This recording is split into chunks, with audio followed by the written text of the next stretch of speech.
The spirit of celebration carried on in Hong Kong as faithful sons and daughters of the Almighty Father came together in one accord following the successful Young and Adult Camp 2026.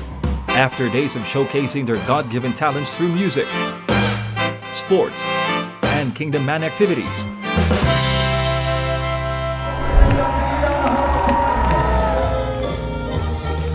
members of the KLC of Hong Kong gathered at Southern Stadium, where hearts and voices were united in offering the highest praise in songs of worship with the appointed Son of God.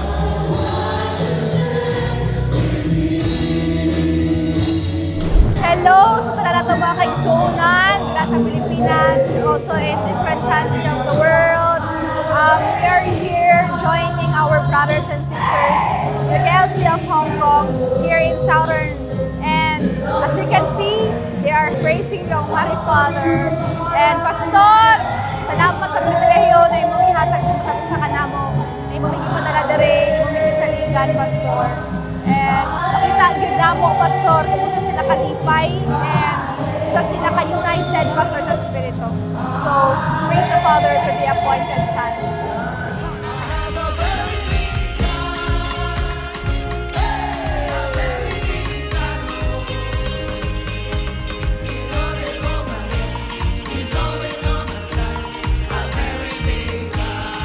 The gathering was attended by SMNI anchors, political commentators, and the Banateros brothers, Boss Dada, Coach Oli, Master Judea, Jay Guevara, RJ Piodena, and Jack Argota. During the program, they shared their personal experiences and reflections and how they were blessed by the goodness of the appointed Son of God, Pastor Apollo C. Kibuloy, reflected in the Kingdom citizens, especially during the KOJC siege. At syempre, higit na pasasalamat kay Pastor Apollo C. Kibuloy sa pagtitiwala niya po sa aming mga Banateros. At bilang ganti po sa pagmamahal, kabutihan, at respeto sa Banateros, ay isusukli namin ang aming honesty po sa inyong lahat. 2 taon po na makalipas at 2 taon na rin po ang Banateros sa SMNI. Pero hanggang ngayon, sariwa pa rin po sa atin ang nangyari na KOJC siege. Sa kabila po na mapait na sinapit ng inyong relihiyon, nakita namin na nakatayo pa rin ang Kingdom of Jesus Christ kahit patuloy ginigipit si Pastor Apollo C. Kibuloy. Alam niyo kung bakit nakatayo pa rin ang Kingdom of Jesus Christ?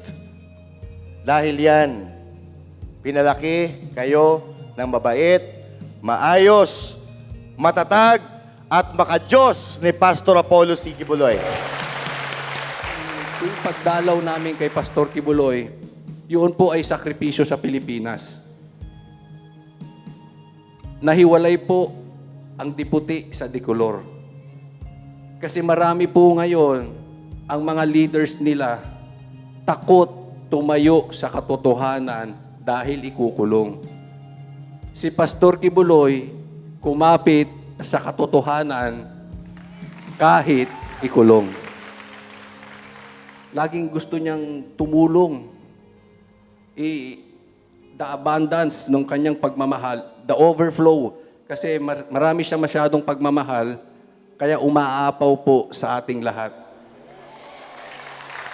And we are very thankful na ma-adapt ng KOJC ng SMNI. We don't deserve any of this, but yet, here we are because of Pastor Kibuloy.